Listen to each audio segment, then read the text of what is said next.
നാമത്തിന് മഹത്വം ഉണ്ടാകട്ടെ. നമുക്ക് ഇന്ന് വീണ്ടും ദൈവവചനവുമായിട്ട് ദൈവസേനയിൽ ഒരുമിച്ചായിരിക്കാൻ കർത്താവ് നമ്മളെ സഹായിച്ച വലിയ ദയക്കായിട്ട് നന്ദിയോടെ സ്തുതിക്കുന്നു. കർത്താവിൻ്റെ മരണത്തിന് തൊട്ടു മുമ്പുള്ള ദിവസങ്ങളിൽ കർത്താവ് പ്രസ്താവിച്ചതായിട്ടുള്ള കാര്യങ്ങളാണ് നമ്മൾ ഇവിടെ കാണുന്നത്. അതാണ് കർത്താവിൻ്റെ ദാസൻ ഇതുവരെ നമ്മളോട് അതിനെപ്പറ്റിയാണ് സംസാരിച്ചുകൊണ്ടിരുന്നത്. നമുക്കറിയാം, മതം എന്ന് പറയുമ്പം പണ്ട് എനിക്ക് എൻ്റെ ഒരു ഓർമ്മയിൽ മതം എന്ന് പറയുമ്പോൾ ആദ്യം നമ്മുടെ കാറൽ മാർക്സ് പറഞ്ഞിട്ടുള്ള ഒരു കാര്യം ഓർമ്മ വരുന്നത്. മതം മനുഷ്യനെ മയക്കുന്ന കറുപ്പാണ് എന്ന് അദ്ദേഹം പറഞ്ഞിട്ടുണ്ട് എന്ന് ഞാൻ കേട്ടിട്ടുള്ളത്. അപ്പം ചില സാഹചര്യങ്ങളിൽ നമ്മൾ ചിന്തിച്ച് നോക്കുമ്പോൾ അത് എത്രയോ അന്വർത്ഥമാണ് എന്ന് നമുക്ക് ചില സമയത്ത് നമുക്ക് തോന്നും. കാരണം മതവും മതത്തിൻ്റെ പരിവേഷവും മതത്തിൻ്റെ കുറേ നിയമങ്ങളും കർമാചാരങ്ങളും ഒക്കെ മനുഷ്യനെ ഏതു നിലയിൽ സഹായിക്കുന്നു എന്ന് നമ്മൾ ചിന്തിക്കുമ്പോൾ പലപ്പോഴും അതൊക്കെ അത് മനുഷ്യന് നന്മയല്ല, യഥാർത്ഥ ദൈവിക വഴിയിൽ നിന്ന് മനുഷ്യനെ അകറ്റിക്കൊണ്ട് പോവുകയും യാഥാർത്ഥ്യമല്ലാതെ ഉള്ള ഒരു സുരക്ഷിതത്വ ബോധം എന്ന് പറഞ്ഞു കഴിഞ്ഞാൽ ഞങ്ങളിതൊക്കെ ചെയ്യുന്നത് കൊണ്ട്, ഈ ആചാരങ്ങളും കർമ്മങ്ങളും ഒക്കെ ചെയ്യുന്നത് കൊണ്ട് ഞങ്ങൾ ദൈവത്തോടടുത്ത വ്യക്തികളാണ്, ഞങ്ങൾ കർത്താവ് അനുഗ്രഹിച്ചിരിക്കുന്ന ആൾക്കാരാണ് എന്ന് അവർക്കൊക്കെ തങ്ങളെപ്പറ്റി തന്നെ ചിന്തിക്കാനും യഥാർത്ഥമായിട്ട് അവരുടെ കുറവ് മനസ്സിലാക്കി ദൈവിക വഴികളിലേക്ക് വരുന്നതിന് അത്തരം ഫാൾസായിട്ടുള്ള ഒരു ഒരു കോൺഫിഡൻസ് യഥാർത്ഥ വഴിയിലേക്ക് വരുന്നതിൽ നിന്ന് അവരെ തടയുന്നതുമായി തീരുന്നു എന്നുള്ളതാണ്.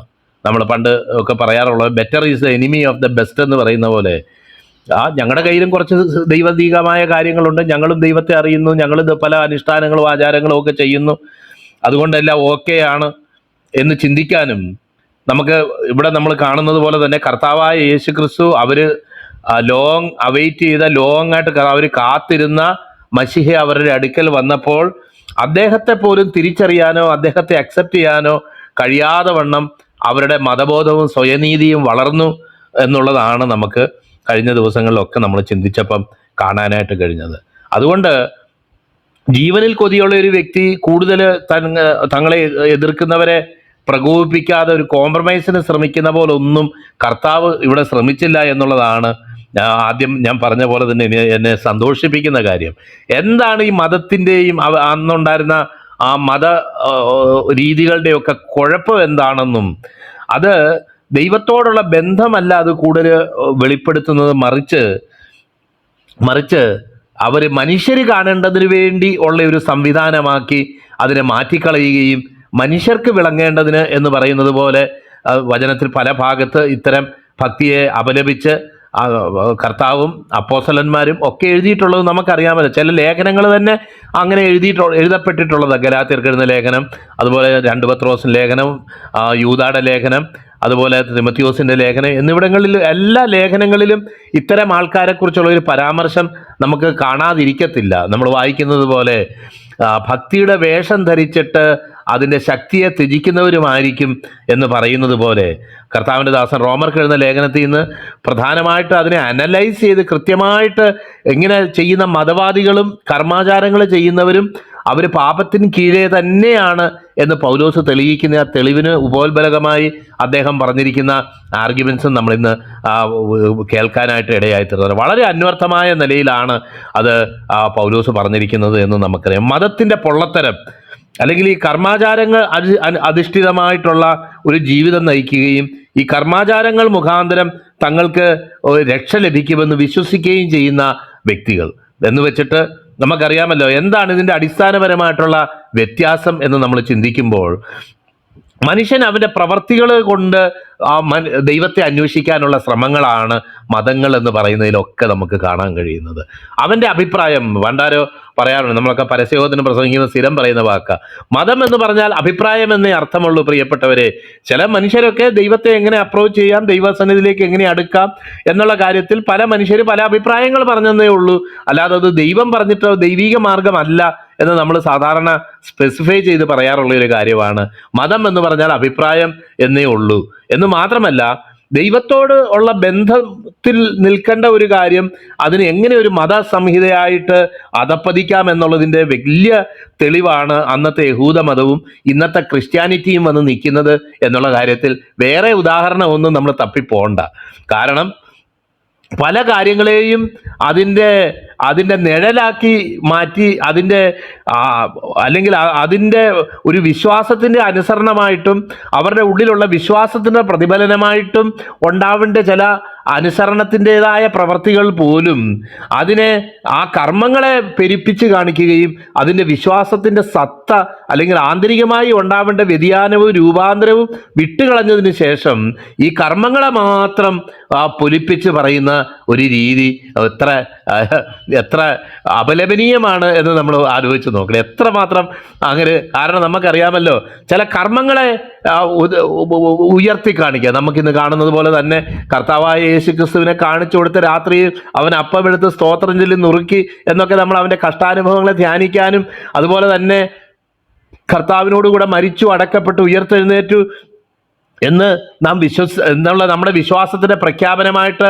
ഉള്ള സ്നാനത്തെയും ഇങ്ങനെയുള്ള കാര്യങ്ങളെയൊക്കെ ആ പ്രവർത്തികളെ ആ ക്രിയകളെ അങ്ങോട്ട് എടുത്തതിന് ശേഷം അതിൻ്റെ ആന്തരികമായ അർത്ഥം എന്താണെന്ന് അന്വേഷിക്കുക പോലും ആരായാൻ പോലും നിൽക്കാതെ കേവലം ചില കർമ്മങ്ങൾ ചെയ്തു അതുകൊണ്ട് ഞങ്ങൾ രക്ഷപ്പെട്ടു, കർമ്മങ്ങൾ ചെയ്തു അതുകൊണ്ട് ഞാൻ ക്രിസ്ത്യാനിയായി തീർന്നു, ആ കർമ്മങ്ങൾ ഞങ്ങൾ അനുഷ്ഠിച്ചു, അതിനെ ഒരു പ്രത്യേക പൂജയും ഏതോ പിന്നെ വഴിപാടും ഒക്കെ ആക്കി മാറ്റിയ കാഴ്ചകൾ നമുക്ക് കാണാമല്ലോ. ചിന്തിക്കുന്നവർക്കൊക്കെ ഇത് മനസ്സിലാകും. അതുകൊണ്ടാണ് പല ആൾക്കാരും പുറത്തുനിന്ന് നോക്കുമ്പോൾ ക്രിസ്ത്യാനിറ്റിയെ പോലും നോക്കുമ്പോൾ ഇത് മനുഷ്യനെ മയക്കുന്ന കറുപ്പ് തന്നെയാണ്, ഈ കാണിക്കുന്നതൊക്കെ അന്ധവിശ്വാസമല്ലേ, അല്ലെങ്കിൽ ബാഹ്യമായി ചെയ്യുന്ന കാര്യങ്ങൾ കൊണ്ട് എന്താണ് ഒരു വ്യക്തിയിൽ ഉണ്ടാകുന്ന വ്യതിയാനം, ആ വ്യക്തിയെ എങ്ങനെയാണ് അത് രൂപാന്തരപ്പെടുത്തുന്നത്, അവൻ്റെ വ്യക്തിത്വത്തിലുള്ള പാപം എന്നുള്ള ശക്തിയെ ജയിക്കാൻ തക്കവണ്ണം ഇത്തരം കർമ്മങ്ങൾ അവനെ സഹായിക്കുന്നത് എങ്ങനെയാണ് എന്നൊക്കെ ഒരുപക്ഷെ ഒരു വ്യക്തി ചിന്തിക്കുന്നുണ്ട്, വിമർശനാത്മകമായിട്ട് ചിന്തിക്കുന്നുണ്ടെങ്കിൽ അത് തെറ്റില്ല എന്ന് തന്നെ നമുക്ക് പറയാനായിട്ടുള്ളൂ. കർത്താവിൻ്റെ ഈ അവസാന ദിവസങ്ങളിൽ ഒന്നിൽ കർത്താവ് അതിനെ പൊളിച്ച് കാണിക്കുക ചെയ്യുന്നു. 23-ാം അധ്യായത്തിൽ മുഴുവൻ നമുക്ക് കാണാൻ കഴിയും. അതിൻ്റെ വിവിധ നിലകളിൽ അതിനെ പൊളിച്ച് കാണിക്കുകയാണ് ചെയ്യുന്നത്. ഇങ്ങനൊരു മതത്തിൽ അല്ലെങ്കിൽ ഇങ്ങനൊരു മനുഷ്യരെ കാണിക്കാൻ വേണ്ടി മാത്രം പടുത്തുയർത്തപ്പെട്ട ഒരു മതത്തിൽ നിങ്ങളെ വിശ്വസിപ്പിക്കാനോ അതിൻ്റെ കർമ്മങ്ങളിലേക്കോ ആചാരങ്ങളിലേക്കോ പൊള്ളയായിട്ടുള്ള അതിൻ്റെ കുറേ അവകാശവാദങ്ങളിലേക്കോ നിങ്ങളെ ആനയിക്കാനല്ല താൻ കടന്നു വന്നത് എന്നുള്ളത് വ്യക്തമാക്കുക. അത് ഇത് റേ എന്ന് നമ്മൾ പറയുന്ന പോലെ ആ കാണുന്ന സിസ്റ്റമൊക്കെ അതൊന്നും അത് ദൈവിക ഉദ്ദേശത്തിൽ നിന്നൊക്കെ അകന്നുപോയി. നമുക്കിവിടെ തന്നെ കാണാം കർത്താവിൻ്റെ ദാസൻ മന്ത്രപ്പട്ടയുടെ കാര്യവും നീലനൂലിൻ്റെ കാര്യവും ഒക്കെ പറഞ്ഞല്ലോ. അത് തന്നെ കൊടുക്കപ്പെട്ടിരിക്കുന്നതും അത് വായിക്കുന്ന സ്ഥലത്ത് നമുക്ക് കാണാൻ കഴിയും. എത്ര ഉദ്ദേശത്തോടു കൂടി, എത്ര നല്ല ഉദ്ദേശത്തോടു കൂടിയാണ് കർത്താവ് ഇത് കൊടുത്തതെന്നും ഒരു വ്യക്തി വിശുദ്ധിയും വേർപാടും പാലിച്ചുകൊണ്ട് ഈ സമൂഹത്തിൽ പാപത്തിൽ നിന്ന് അകന്ന് ജീവിക്കാൻ തക്കവണ്ണം അവന് ഇടയായി തീരേണ്ടതിന് വേണ്ടി അവന് ജ്ഞാപകമായിട്ട് കൊടുത്തിരിക്കുന്ന ഒരു കാര്യമായിരുന്നു അതെന്നും. എന്നാൽ അതൊക്കെ തങ്ങളുടെ വ്യക്തിത്വം, തങ്ങൾക്ക് ദൈവത്തോടുള്ള ബന്ധത്തെ മറ്റുള്ളവരോട് വിളിച്ചോതുന്ന നിലയിലുള്ള ഒരു കാര്യമാക്കി തീർത്തു കഴിഞ്ഞപ്പോൾ അതിന് ഉദ്ദേശത്തിൽ നിന്ന് അത് എത്ര അകന്നുപോയി എന്നുള്ളത് കർത്താവ് വളരെ വ്യക്തമാക്കി കാണിക്കുന്ന ചില ഭാഗങ്ങൾ നമുക്കറിയാം. എന്താണ് ഈ മതവും ക്രിസ്തീയ ജീവിതവും തമ്മിലുള്ള വ്യത്യാസം? അതെപ്പോഴും നമ്മൾ മനസ്സിലാക്കിയിരിക്കേണ്ട ഒരു കാര്യം. മതം വേറെ, ക്രിസ്തീയ ജീവിതം വേറെ. ക്രിസ്തുവിൽ വിശ്വസിക്കുന്ന ഒരു വ്യക്തി ഒരു മതത്തിലോ ഒരു സംഹിതയിലോ, വേറൊരർത്ഥത്തിൽ പറഞ്ഞാൽ ഒരു ഡോക്ട്രിനിൽ പോലും അല്ല ആത്യന്തികമായി വിശ്വസിക്കുന്നത്. നമ്മൾ ഇന്നലെ ചിന്തിച്ചല്ലോ. കാരണം ഡോക്ട്രിൻ എന്ന് പറയുന്നത് ശരിയായ ഒരു ദൈവത്തോടുള്ള ബന്ധത്തിലേക്ക് ഒരു വ്യക്തിയെ നയിക്കാൻ സഹായകമായിട്ടുള്ള ദൈവവചനത്തിൽ നിന്നുള്ള യാഥാർത്ഥ്യങ്ങളാണ് ഡോക്ട്രിൻസ് എന്ന് പറയുന്നത്. അല്ലാതെ ഞാൻ ഇത്രയും ഡോക്ട്രിൻ പഠിച്ചു, ഇത്രയും ഡോക്ട്രിൻ്റെ അടിസ്ഥാനത്തിൽ അങ്ങനെയാണ് ഇങ്ങനെയാണ് എന്ന് പറഞ്ഞ് ആശയത്തെ പുൽകിക്കൊണ്ട് മാത്രം ഒരു വ്യക്തിക്ക് ദൈവത്തോടുള്ള ബന്ധത്തെ നിലനിർത്താനോ അതോ മെയിൻറ്റെയിൻ ചെയ്തുകൊണ്ട് പോകാനോ കഴിയത്തില്ല എന്നുള്ളത് നമുക്കറിയാമല്ലോ.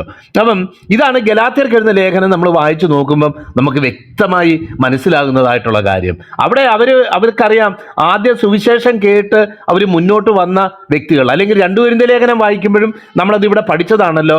അവിടെയും പ്രതിപാദിക്കുന്ന കാര്യമെന്ന് പറയുന്നത് വളരെ താല്പര്യത്തോടുകൂടെ സുവിശേഷം കേൾക്കുകയും വിശ്വസിക്കുകയും വളരെ ആ ക്രിസ്തുവിൻ്റെ നീതിഫലങ്ങളാലൊക്കെ നിറഞ്ഞ് വരുന്ന ഒരു വ്യക്തികൾ, അവർക്ക് പെട്ടെന്ന് അവരുടെ ലക്ഷ്യം തെറ്റിപ്പോകത്തക്കവണ്ണം അവരുടെ ശ്രദ്ധ വിശ്വാസ മാർഗത്തിൽ നിന്ന് കർമ്മമാർഗങ്ങളിലേക്ക് പോകാനായിട്ട് ഇടയായിട്ട് തീർന്നു. എന്താ ഈ കർമ്മമാർഗങ്ങളുടെ പ്രശ്നം? എന്താ? എത്ര കർമ്മം ചെയ്താലും അതിൽ വിശ്വാസത്തിൻ്റെ അനുസരണമായിട്ടുള്ള ഒരു പ്രവൃത്തി അല്ലാതെ അത് വരുന്നെങ്കിൽ ഈ കർമ്മം പിന്നെയും നമ്മൾ പൂർണ്ണതയിലേക്ക് വരുത്താനായിട്ട് ശ്രമിക്കും. ഇപ്പം നമുക്കറിയാം, ഇപ്പം നമുക്ക് നമ്മൾ ഏതെങ്കിലും ഒരു കർമ്മം എടുത്ത് നോക്കിക്കോ. അപ്പം അന്ന് നോക്കുമ്പം ഇന്ന് ഫാസ്റ്റ് സ്നാനപ്പെടുത്തിയപ്പോൾ ഇങ്ങനെ ഒരു കുഴപ്പം പറ്റി, അല്ലെങ്കിൽ അവൻ മുഴുവൻ മുങ്ങിയില്ല, അല്ലെങ്കിൽ അവനെ കമത്തി മുക്കി, മലത്തി മുക്കി, അല്ലെങ്കിൽ വേറെ ഏതെങ്കിലും നിലയിലൊക്കെ ഓരോരോ വിമർശനങ്ങൾ പലപ്പോഴും കേൾക്കാറുണ്ടല്ലോ കർത്തൃമേശ നടത്തുമ്പോൾ, അല്ലെങ്കിൽ നമ്മൾ മറ്റ് ചില കാര്യങ്ങളൊക്കെ ചെയ്യുമ്പോൾ. അതിനെയൊക്കെ അത് 100% പെർഫെക്റ്റ് ആയിട്ട് ആരെങ്കിലും ചെയ്തു എന്ന് പറയാനായിട്ട് പറ്റുമോ? പ്രിയപ്പെട്ടവരെ, കർമ്മമാർഗങ്ങളിലൂടെ ദൈവത്തെ പ്രസാദിപ്പിക്കാനായിട്ട് കഴിയത്തില്ല എന്നുള്ളത് ദൈവവചനം പ്രഖ്യാപിക്കുന്ന ഒരു യാഥാർത്ഥ്യമാണ്. അത് മാത്രമല്ല, വിശ്വാസത്തെക്കുറിച്ച് പഠിച്ചപ്പോഴും നമ്മൾ ചിന്തിച്ചല്ലോ, വിശ്വാസം വർദ്ധിപ്പിച്ചു തരണമേ, ഞങ്ങളുടെ അവിശ്വാസത്തിന് ഞങ്ങളെ സഹായിക്കണമേ എന്നൊക്കെയുള്ള ഭാഗങ്ങൾ കഴിഞ്ഞ ദിവസങ്ങളിൽ നമ്മൾ ചിന്തിച്ചതേ ഉള്ളൂ. അതിൻ്റെയൊക്കെ അർത്ഥം എന്താ? അതൊന്നും നമുക്ക് നമ്മളിൽ നിന്ന് ഉളവാക്കാൻ കഴിയുന്ന ഒരു പോസിറ്റീവ് മെന്റൽ ആറ്റിറ്റ്യൂഡിനെ അല്ല ഈ വിശ്വാസം എന്ന് പറയുന്നത്. മറിച്ച് ദൈവവുമായിട്ട് ഒരു വ്യക്തിക്ക് ബന്ധപ്പെടാൻ കഴിയുന്ന ഒരു നിലവാരവും, അല്ലെങ്കിൽ ഒരു വ്യക്തിക്ക് ഇന്ന് ജീവനുള്ള ദൈവത്തെ അനുഭവിച്ചറിയണമെങ്കിൽ അത് വിശ്വാസത്തിലൂടെ അറിയാൻ കഴിയുള്ളൂ എന്നുള്ളതും, ഈ വിശ്വാസം എന്ന കാര്യം നൽകപ്പെട്ടിരിക്കുന്നത്, അല്ലെങ്കിൽ ദൈവം നമ്മുടെ ഹൃദയത്തിൽ, ദൈവവചനത്തിലൂടെ നമ്മുടെ ഹൃദയത്തിൽ അത് നൽകുമ്പോൾ, വിശ്വാസം കേൾവിയാലും കേൾവി ക്രിസ്തുവിന്റെ വചനത്താലും എന്ന് നമ്മൾ വായിക്കുന്നുണ്ടല്ലോ. അവനാണ് വിശ്വാസത്തിന്റെ നായകനും പൂർത്തി വരുത്തുന്നവനെന്ന് നമ്മൾ വായിക്കുന്നുണ്ടല്ലോ. അപ്പോൾ ഈ വിശ്വാസം എന്ന് പറയുന്നത് പരമപ്രധാനമായിട്ട് വചനത്തിൽ ഉദ്ദേശിച്ചേക്കുന്നത് അവനവന്റെ മാനസികമായ ഒരു കഴിവ് എന്നുള്ളൊരു നിലയിലല്ല അതിനെ ഉദ്ദേശിച്ചേക്കുന്നത്, മറിച്ച് അത് ദൈവവുമായിട്ട് ബന്ധപ്പെടാനുള്ള ഒരു ഉപാധി എന്നുള്ള നിലയ്ക്ക്, ദൈവമായിട്ട് ബന്ധപ്പെടാനുള്ള ഒരു മീൻസ് ആണ് ഈ വിശ്വാസം എന്ന് പറയുന്നത്. അല്ലെങ്കിൽ ദൈവവുമായിട്ട് ഈ വിശ്വാസത്താൽ മാത്രമേ ദൈവത്തെ അനുഭവിച്ചറിയാനായിട്ട് കഴിയത്തുള്ളൂ എന്നുള്ളതാണ്. ദൈവവചനത്തിൽ സത്യം പറഞ്ഞാൽ പൗലോസ് റോമർക്ക് എഴുതുന്ന ലേഖനം 4-ാം അധ്യായത്തിൽ സ്ഥാപിക്കുന്നത്, അബ്രഹാം പോലും അവൻ വിശ്വാസത്താലാണ് നീതീകരിക്കപ്പെട്ടത്. ദാവീദ് ഈ വിശ്വാസത്താൽ ലഭിക്കുന്ന നീതിയെക്കുറിച്ചാണ് പ്രശംസിച്ചത്.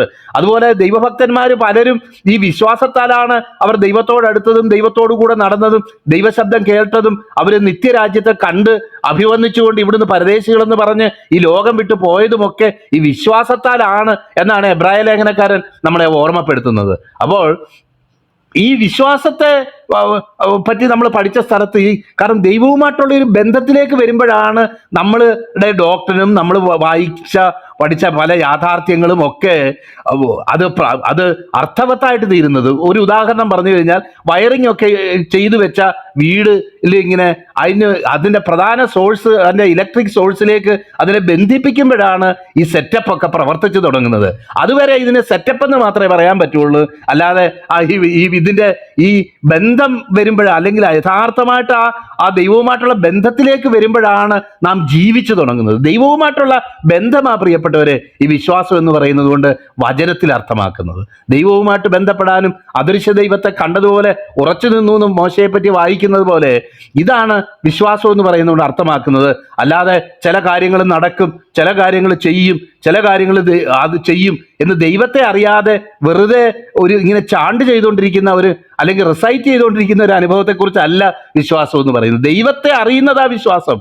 എൻ്റെ ദൈവത്തിൻ്റെ നന്മയെക്കുറിച്ചും ദൈവത്തിൻ്റെ ശ്രേഷ്ഠതയെക്കുറിച്ചും ദൈവത്തിൻ്റെ ശക്തിയെക്കുറിച്ചും അവൻ്റെ ഒമ്നി പൊട്ടൻസിനെ കുറിച്ചും ഒക്കെ അറിയുന്നതായി വിശ്വാസം എന്ന് പറയുന്നത് നമുക്ക് കഴിഞ്ഞ ദിവസങ്ങളിൽ നമ്മൾ ഒരുമിച്ച് ചിന്തിച്ചിട്ടുള്ള കാര്യങ്ങളാണല്ലോ. ഗലാത്യർക്ക് എന്ന ലേഖനത്തിലും പറയുന്ന വിഷയം ഇത് തന്നെയാണ്. അവിടെ പറയുന്നത് ദൈവവുമായിട്ടുള്ള ബന്ധമാണ് അവിടെ പ്രധാനപ്പെട്ട കാര്യം. നിങ്ങൾക്ക് 3-ാം അധ്യായം നമ്മൾ വായിക്കുമ്പം കാണുന്നുണ്ട്, നിങ്ങൾക്ക് ക്രിസ്തുവിനെ നിങ്ങളുടെ കണ്ണിന് മുന്നിൽ വരച്ചു കിട്ടിയിരിക്കെ നിങ്ങളെ ക്ഷുദ്രം ചെയ്ത് മയക്കിയത് ആർ? അപ്പം ചിലർ ഈ ബന്ധത്തെ അങ്ങോട്ട് വിട്ടിട്ട് യഹൂദന്മാർ പരിച്ഛേദനക്കാർ വന്ന് പ്രസംഗിച്ച അവരുടെ കർമ്മമാർഗത്തിലൂടെയുള്ള ചില നീതീകരിക്കപ്പെടുന്നതും കർമ്മമാർഗത്തെ അടിസ്ഥാനമാക്കിയും പരിച്ഛേദനയും ഉത്സവങ്ങളും ഇതും കാര്യങ്ങളും ഒക്കെ പിന്നെയും ആചരിക്കുകയും ചെയ്യുന്നതിൻ്റെ പൊള്ളത്തരമാണ് പൗലോസ് അവിടെ എടുത്തു കാണിക്കുന്നത്. കാരണം ക്രിസ്തു വന്നു കഴിഞ്ഞു. കൊളോസ്യർക്ക് എഴുതുന്ന ലേഖനത്തിൽ വായിക്കുന്നത് പോലെ അതൊക്കെ നിഴലായിരുന്നു, ഇരുന്നവരുടെ നിഴലായിരുന്നു. എന്നാൽ സാക്ഷാൽ പൊരുള് വന്നു കഴിഞ്ഞു. അപ്പോൾ ആ പൊരുളിനെ പിന്തുടരുന്നതിന് പകരം ആരെങ്കിലും പിന്നെ നിഴലിനെ പിന്തുടരുമോ? ആരെങ്കിലും ഈ കർമാചാരങ്ങളുടെയൊക്കെ പൊരുൾ എന്തായിരുന്നു? അത് വരാനിരുന്ന ക്രിസ്തു ആയിരുന്നു. ആ ക്രിസ്തു ഈ ലോകത്തിൽ വന്നിരിക്കെ, അവന്റെ സുവിശേഷം നമുക്ക് വെളിപ്പെട്ടിരിക്കെ, കർത്താവ് ആരാണെന്ന് ഗ്രഹിച്ചിരിക്കെ, അവനാണ് രക്ഷയുടെ വഴിയും സത്യവും ജീവനും എന്ന് നമ്മൾ ഗ്രഹിച്ചിരിക്കെ, നമുക്ക് അതിനെ വിട്ടേച്ച് പിന്നെ നിഴലിനെ പിടിക്കാൻ പോകാൻ പറ്റുമോ? പിന്നെ നിഴൽ യുദ്ധം നടത്താൻ പറ്റുമോ? ഇനി മനുഷ്യരാരുമല്ല നമ്മുടെ ശത്രുക്കൾ എന്ന് പറയുമ്പോൾ, ഇനിയും ഈ മനുഷ്യരിൽ വ്യാപരിക്കുന്ന അല്ലെങ്കിൽ മനുഷ്യരെ പലപ്പോഴും ആയുധമാക്കി തീർക്കുന്ന പിശാചിനെ കാണാതെ പിന്നെ ഈ മനുഷ്യനെ ശത്രുവായിട്ട് കണ്ടുകൊണ്ട് നമുക്ക് ജീവിക്കാൻ കഴിയുമോ?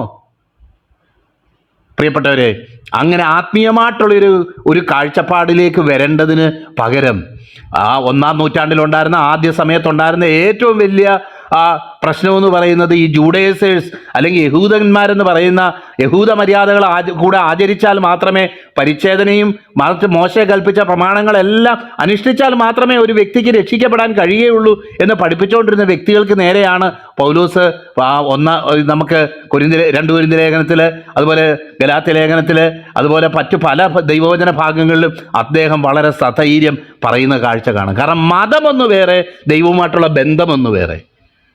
മതം ചെയ്തതുകൊണ്ട് ഞാൻ ഇന്നതുപോലൊക്കെ ചെയ്തു. നമുക്കറിയാം, പരീശൻ പ്രാർത്ഥിക്കാനായിട്ട് ചെന്നപ്പോൾ അവൻ പറയുന്ന കാര്യമുണ്ട്, ഞാൻ കിട്ടുന്നതിലൊക്കെ പതാരം കൊടുക്കുന്നു, ആഴ്ചയിൽ 2 വട്ടം ഉപവസിക്കുന്നു എന്നുള്ള അദ്ദേഹത്തിന്റെ മേന്മകളെല്ലാം പറഞ്ഞിട്ട് അദ്ദേഹം കടന്നു പോവുകയും എന്നാൽ അദ്ദേഹം നീതീകരിക്കപ്പെട്ടില്ല ആ പ്രാർത്ഥന കൊണ്ട് എന്ന് നമുക്കവിടെ വായിക്കാനായിട്ട് കഴിയും. പ്രിയപ്പെട്ടവരെ, എത്ര ഘോര പാപിയായിക്കൊള്ളട്ടെ, ദൈവമൊരുക്കിയ രക്ഷാമാർഗത്തിലൂടെ ദൈവവുമായിട്ടുള്ളൊരു ബന്ധത്തിലേക്ക് വരുന്നതാണ് പ്രധാനപ്പെട്ട കാര്യം. ഈ വിശ്വാസം കളഞ്ഞിട്ട് പണ്ട് നമ്മൾ പറയുന്ന പോലെ പഴം കളഞ്ഞേച്ച് അതിൻ്റെ തൊലി തിന്നുന്ന പോലെ ചില കാര്യങ്ങൾ നമ്മൾ ചെയ്തുകൊണ്ടിരുന്നത് കൊണ്ടൊന്നും നമുക്ക് ഒരു കാര്യവുമില്ല. അതിൻ്റെ വിശ്വാസം വിട്ടുകളഞ്ഞു, അതിന് ഉപോത്ബലകമായ വചനം വിട്ടുകളഞ്ഞു, ഉപോത്ബലകമായിട്ടുള്ള വിശ്വാസത്തിൻ്റെ ആ പഠിപ്പിക്കൽ എന്താണെന്നുള്ളത് വിട്ടുകളഞ്ഞു. എന്നിട്ട് ആ കർമ്മം മാത്രം പിന്നെയും ചെയ്തുകൊണ്ടിരിക്കുക. ഇന്നലെ ഒരു ഹെഡിങ് ഞാൻ കണ്ടതുപോലെ, മരിച്ചുയർത്തെഴുന്നേറ്റ ക്രിസ്തുവിനെ പിന്നെയും ക്രൂശിക്കാനായിട്ട് കഴിയുമോ? ഒരു യാഥാർത്ഥ്യമല്ലേ പറയുന്നത്? മരിച്ചുയർത്തെഴുന്നേറ്റ ക്രിസ്തുവിനെ ഇന്ന് പല ആൾക്കാരും പറയുന്നത് പോലെ അവർ പിന്നെയും ക്രൂശിച്ചുകൊണ്ടിരിക്കുക. ദിവസവും ക്രിസ്തുവിനെ മരിക്കുകയും ക്രിസ്തു ഉയർത്തെഴുന്നേൽക്കുകയും അല്ലെങ്കിൽ ആ നിലയിൽ അവർ മരിച്ചുകൊണ്ടിരിക്കുക. പ്രിയപ്പെട്ടവരെ, അങ്ങനെയൊക്കെ ആക്കി തീർക്കേണ്ട ആവശ്യം എന്തുകൊണ്ടാണ് വരുന്നത്? കാരണം അവിടുത്തെ ഞാൻ ഈ പറഞ്ഞതുപോലെ അവിടുത്തെ പ്രധാന കാര്യം എന്താണെന്ന് മനസ്സിലാകുന്നില്ല. പ്രധാന കാര്യം മനുഷ്യനെയും ദൈവത്തെയും ഒന്നിപ്പിക്കുന്ന, മനുഷ്യനെയും ദൈവത്തെയും ബന്ധിപ്പിക്കുന്ന ഏത് ഘോരപാപിയും വിശ്വസിച്ച് കഴിയുമ്പോൾ കൃപയാൽ നീതീകരിക്കപ്പെടുന്ന ആ സുവിശേഷം എന്നുള്ള പ്രധാനപ്പെട്ട കാര്യം അവിടെ വിട്ടുകളഞ്ഞു. ഒരു മനുഷ്യനെ ദൈവത്തിനെ കൊണ്ട് അടുപ്പിക്കുന്ന, ദൈവത്തോട് കൂട്ടിച്ചേർക്കുന്ന, അവന് പാപം ചെയ്ത വീണുപോയ മനുഷ്യനെ ദൈവത്തോട് പിന്നെയും അടുപ്പിക്കുന്ന ആ സുവിശേഷം എന്ന കാതലായ കാര്യം വിട്ടുകളഞ്ഞതിന് ശേഷം, അതാ ഞാൻ പറഞ്ഞ് പഴം കളഞ്ഞേച്ച് തൊലി തിന്നുന്ന പോലിന്ന് അപ്രധാനമായ കാര്യങ്ങളെ പർവ്വതീകരിച്ച്, അല്ലെങ്കിൽ നമുക്ക് അറിയാമല്ലോ, ഇപ്പം നിങ്ങൾ കൂടി വരുമ്പോഴൊക്കെയും നിങ്ങളിത് എൻ്റെ ഓർമ്മയ്ക്കായി ചെയ്യുവിൻ, അല്ലെങ്കിൽ നിങ്ങൾ എൻ്റെ കഷ്ടാനുഭവങ്ങളുടെ ആ ഓർമ്മയ്ക്കായിട്ട് ചെയ്യുവിൻ എന്ന് പറഞ്ഞ ഒരു കാര്യം, അവിടുത്തെ പ്രധാനപ്പെട്ട കാര്യം എന്താ? 1-ാം നൂറ്റാണ്ടിൽ ഞാൻ പറഞ്ഞു കേട്ടിട്ടുള്ളത് breaking of the word and breaking of the bread. അതിനുവേണ്ടി കൂടി വന്നു എന്നാണ് നമ്മൾ വായിക്കുന്നത്. അപ്പം ഈ ബ്രേക്കിംഗ് ഓഫ് ദ വേർഡ് വിട്ടുകളഞ്ഞു. അത് നാമമാത്രമായിട്ടുള്ള ചില വായനകളിലും ഇതിലും ഒതുക്കിക്കളഞ്ഞ് ക്രിസ്തുവിൻ്റെ, ഈ കർത്താവിൻ്റെ വചനം എടുക്കുന്ന, ക്രിസ്തുവിൻ്റെ നാമം എടുത്ത് പറയുന്ന വ്യക്തികൾ മസ്റ്റായിട്ട് അടിസ്ഥാനപരമായിട്ട് പറയേണ്ട സുവിശേഷം വിട്ടുകളഞ്ഞു. ദൈവത്തോട് മനുഷ്യനെ നിരപ്പിക്കുന്നതായിട്ടുള്ള ക്രിസ്തുവിൻ്റെ പ്രധാനപ്പെട്ട പ്രവൃത്തിയെ വിട്ടുകളഞ്ഞു.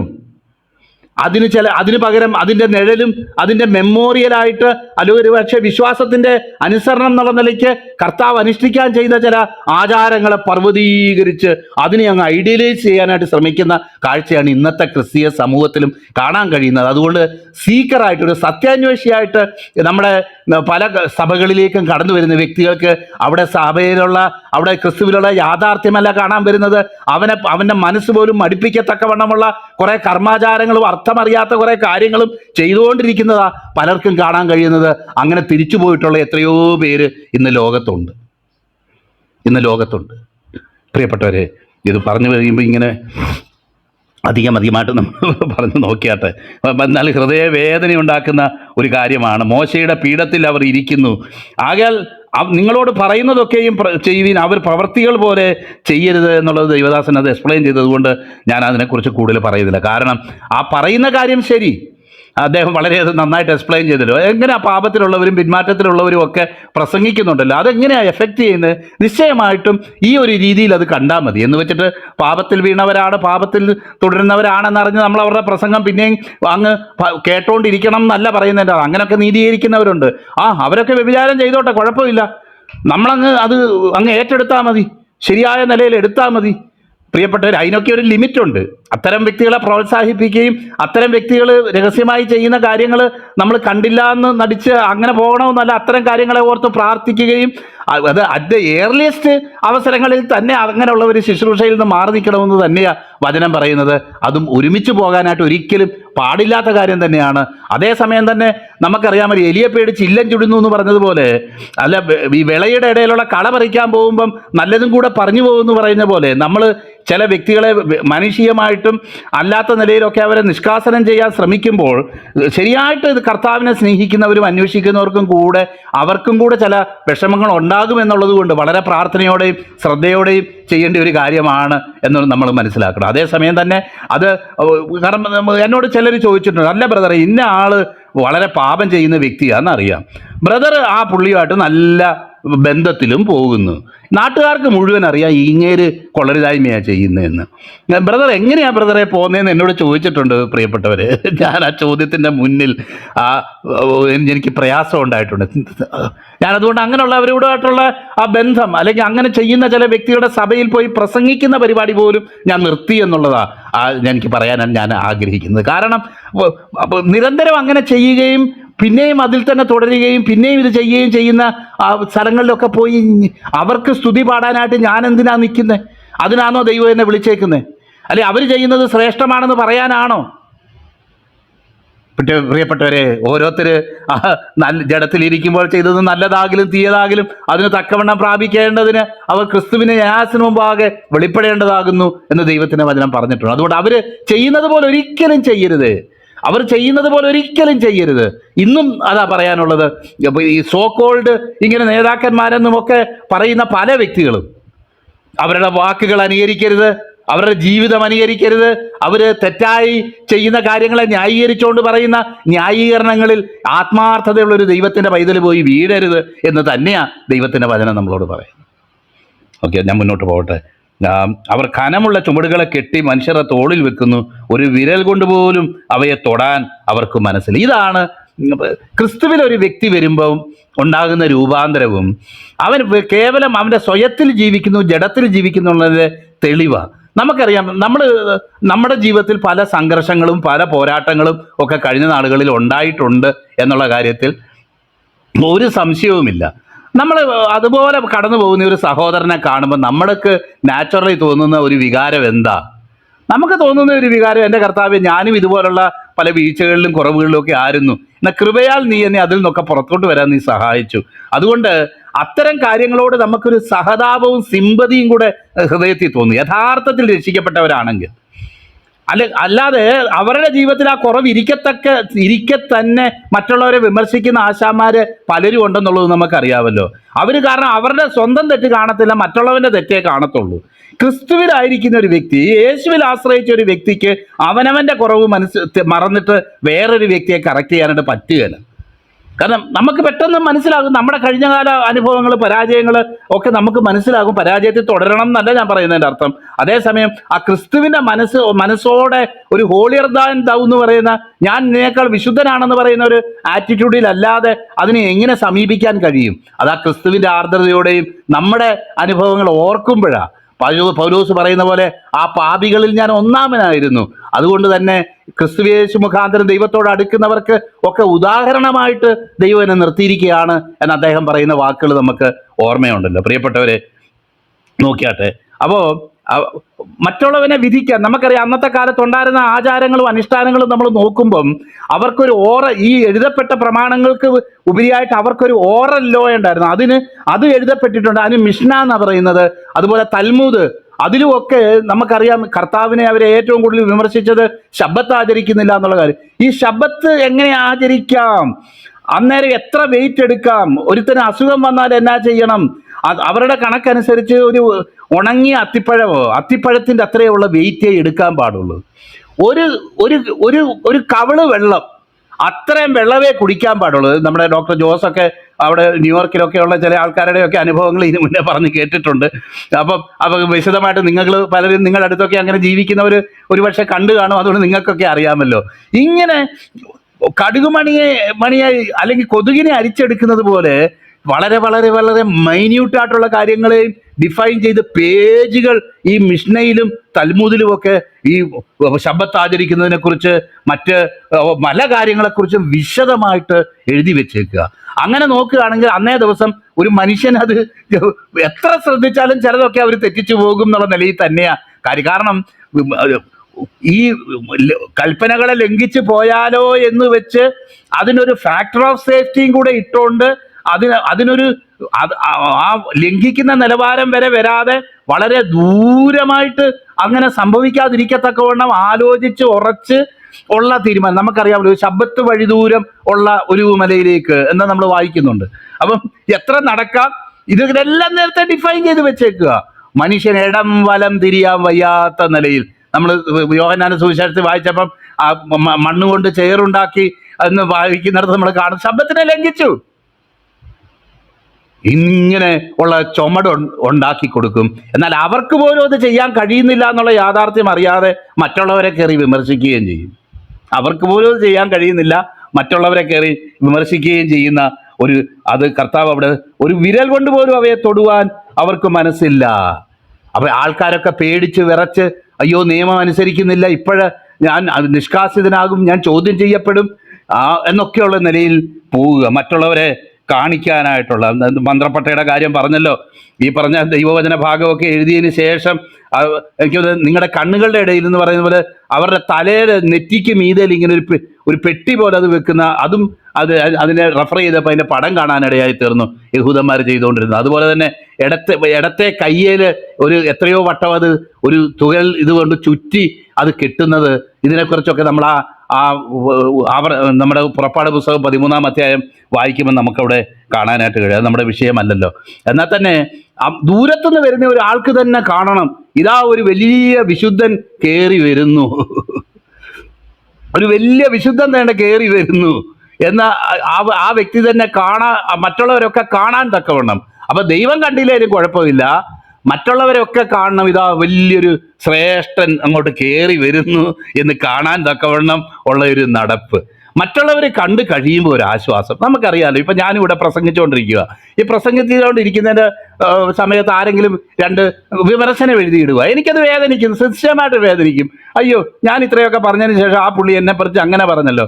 അങ്ങനെ 2 പേര് പൊക്കി പറയുമോ, അയ്യോ വലിയ കാര്യമാണ് ബ്രദറെ പറഞ്ഞ്, പിന്നെ ഒരു 4 ദിവസത്തേക്ക് നിലത്ത് നിൽക്കത്തില്ല. അവനാരും എന്നെക്കുറിച്ച് നല്ലത് പറഞ്ഞല്ലോ. പ്രിയപ്പെട്ടവർ, ഇങ്ങനെ ഒരു മനുഷ്യ ഭാവം എല്ലാവരിലും ഉണ്ട്. അങ്ങനെയൊക്കെ കേട്ടാൽ സന്തോഷിക്കാത്തവർ ആരെങ്കിലും ഉണ്ടോ എന്ന് എനിക്കറിയത്തില്ല. എനിക്ക് ചിലപ്പോൾ ഒരു ചെറിയ സന്തോഷമൊക്കെ ഉണ്ടാകാറുണ്ട്, അല്ല ഒരു പരിധി കൂടുതൽ എടുക്കാറില്ല. കാരണം ഞാൻ പറയുന്നതിൻ്റെ നന്മ എന്താണെന്നോ അതിൻ്റെ പൊട്ടത്തരം എന്താണെന്നോ എനിക്ക് തന്നെ കുറേയൊക്കെ അറിയാവുന്നത് കൊണ്ട് ആരെങ്കിലും പറഞ്ഞതുകൊണ്ട് മാത്രം ഞാനതിനെ അങ്ങനെ വിലയിരുത്താൻ ആഗ്രഹിക്കുന്നില്ല. അപ്പോൾ തന്നെ നമ്മുടെ ലിമിറ്റേഷൻ എന്താണെന്ന്, നമ്മുടെ കുറവ് എന്താണെന്ന് നമുക്കും കൂടെ ബോധ്യമുള്ളപ്പോൾ ആരെത്ര പൊക്കിയാലും പൊങ്ങേണ്ട ആവശ്യമൊന്നും ഇല്ലല്ലോ. എന്നാൽ തന്നെ പറയുക, മനുഷ്യൻ ഇന്ന് നമ്മളൊന്ന് ആലോചിച്ച് നോക്കി, നമ്മൾ ആരെ സാക്ഷിയാക്കി, ആരുടെ മുന്നിൽ വെളിപ്പെടാൻ, ആരുടെ മുന്നിൽ പ്രശംസ കിട്ടാൻ വേണ്ടിയാണ് ഇതൊക്കെ ചെയ്യുന്നത്? 4 പേര് പറഞ്ഞാൽ താഴെ വീഴുന്നതാണോ നമ്മുടെ ആത്മീയം? അതോ ദൈവസന്നിധിയിൽ ഹൃദയങ്ങളെ ശോധനയും ദൈവത്തിന്റെ മുന്നിൽ എൻ്റെ യഥാർത്ഥ അവസ്ഥ ദൈവം അറിയുന്നു എന്നുള്ള നിലയിൽ ദൈവത്തെ പ്രസാദിപ്പിച്ചുകൊണ്ടും ദൈവം അറിയാൻ വേണ്ടിയാണോ കാര്യം ചെയ്യുന്നത്? ഇത് ഞാനടക്കം പറയുന്ന ഞാനടക്കം എല്ലാവരും ദൈനംദിനം പരിശോധിക്കേണ്ട കാര്യമാണ്. കാരണം ഇതിൽ നിന്നൊക്കെ മാറിപ്പോകാനുള്ള സാധ്യത ഒത്തിരി ഉണ്ട് എന്ന് നമുക്ക് എല്ലാ ദിവസവും നമുക്കുണ്ട്. നമുക്കറിയാം, ഈ സ്വയത്തെ ക്രൂശിക്കുക എന്നൊക്കെ പറയുമ്പം എന്തുമാത്രം പ്രാധാന്യമുള്ള ഒരു കാര്യമാണ് എന്ന് നമുക്കറിയാം. നോക്കിയാട്ടെ, അവർ ആഗ്രഹിക്കുന്നത് മന്ത്രപ്പട്ട വലുതാക്കുന്നു. ദൈവദാസൻ അതെല്ലാം പറഞ്ഞു. വന്ദനവും മനുഷ്യർ റബ്ബി എന്ന് വിളിക്കുന്നതും പ്രിയമാകുന്നു. എന്നാൽ നിങ്ങൾ ഗുരു എന്ന പേരും പിതാവ് എന്ന പേരും ഒന്നും എടുക്കരുത് എന്ന് അവിടെ പറഞ്ഞു. എന്ന് വെച്ചിട്ട് അപ്പനെ കയറിയനി അപ്പനെന്ന് വിളിക്കരുതെന്നാണോ പറഞ്ഞേക്കുന്നത്? അല്ലെങ്കിൽ പഠിപ്പിക്കുന്ന സാറിനെ കയറിയനി സാറേ എന്ന് വിളിക്കരുതെന്നാണോ പറയുന്നത്? അങ്ങനല്ല ഉദ്ദേശിക്കുന്നത്. നിങ്ങളാണ് എൻ്റെ എല്ലാ ആത്മീയ ഇതിൻ്റെയും ഉത്തരവാദി. എൻ്റെ ആത്മീയ ജീവിതമൊക്കെ നിങ്ങളെ അങ്ങ് ഏൽപ്പിച്ചേക്കുകയാണെന്ന് പറഞ്ഞ് ആരും അങ്ങനെയുള്ള ഒരു ആത്മീയ ജീവിതം ജീവിക്കണ്ട. ഇന്ന ആളിനെയാണ് ഞാൻ പിന്തുടരും. ഇല്ല, അങ്ങനെ ഒരു മനുഷ്യനെയും ഒരു വിഗ്രഹമാക്കി വെച്ച് മുന്നോട്ട് പോകാനല്ല ദൈവം നമ്മളെക്കുറിച്ച് ആഗ്രഹിക്കുന്നത്. എന്ന് വെച്ചിട്ട് അപ്പനെ കയറി അപ്പ എന്ന് തന്നെ വിളിക്കണം, പിതാവെന്ന് തന്നെ വിളിക്കണം, അല്ലാതെ വിളിക്കരുതെന്നല്ല പറയുന്നതിൻ്റെ ഉദ്ദേശം. ഈ അവർ വിളിച്ചുകൊണ്ടിരുന്ന അർത്ഥത്തിൽ, അവർ അതിനെ കണ്ടുകൊണ്ടിരുന്ന അർത്ഥത്തിൽ അത് ചെയ്യരുത് എന്നുള്ളതാണ് കർത്താവ് പറഞ്ഞേക്കുന്നത് എന്ന് നമുക്ക് മനസ്സിലാക്കാനായിട്ട് കഴിയും. നിങ്ങളിൽ ഏറ്റവും വലിയവനാകാൻ ആഗ്രഹിക്കുന്നവൻ ശുശ്രൂഷക്കാരനാകണം. നമുക്കെല്ലാം പരിചയമുള്ളപ്പോൾ തന്നെത്താൻ താഴ്ത്തുന്നവൻ. പ്രിയപ്പെട്ടവരെ, തന്നെത്താൻ താഴ്ത്താനായിട്ട് വലിയ പാടുള്ള കാര്യമാണ്.